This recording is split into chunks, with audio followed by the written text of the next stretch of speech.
Move.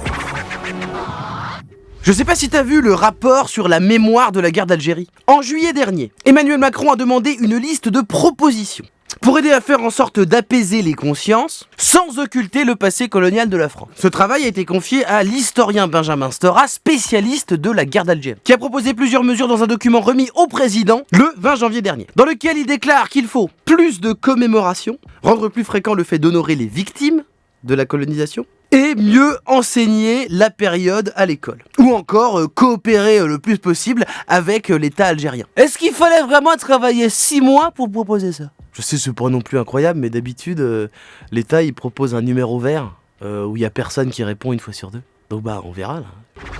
Je sais pas si t'as vu, va falloir scanner un QR code pour manger au resto. C'est une mesure pour aider à repérer les clusters. En gros, l'État prévoit de mettre des QR codes à l'entrée des salles de sport ou des restaurants qu'on pourra scanner avec l'appli anti-Covid qui permet de s'enregistrer, et si on est testé positif par la suite, eh bien ça permet de prévenir automatiquement plus facilement tous les gens qui auraient fréquenté les mêmes endroits que nous. Ok.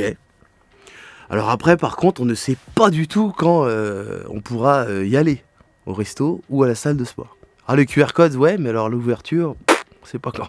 Après, moi, je suis pas expert, mais je me disais, est-ce qu'il faudrait pas d'abord en mettre dans les laboratoires d'analyse des QR codes comme ça ? Non, parce que moi, j'ai l'impression que l'endroit où on a le plus de chances de croiser des gens qui ont le Covid, c'est dans une grande file d'attente de gens qui sont persuadés qu'ils ont le Covid.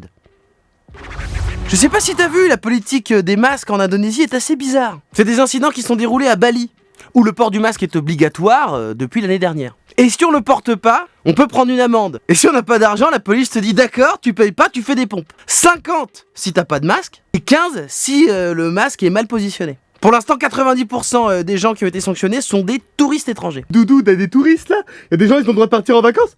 Oui, bah on n'est pas tous exactement confinés de la même manière. Ça va monsieur, non ? Ça va pas, non ? Ah putain, non mais moi là-bas, là, j'en peux plus, là, ça fait 1 an, je peux plus parler à mes gosses, je les supporte plus, là. Je vais aller à Bali sans masque, là, putain. Je veux faire des pompes, fouettez-moi, sortez-moi de là, putain, j'en peux plus. Move Radio, Hip Hop Nation.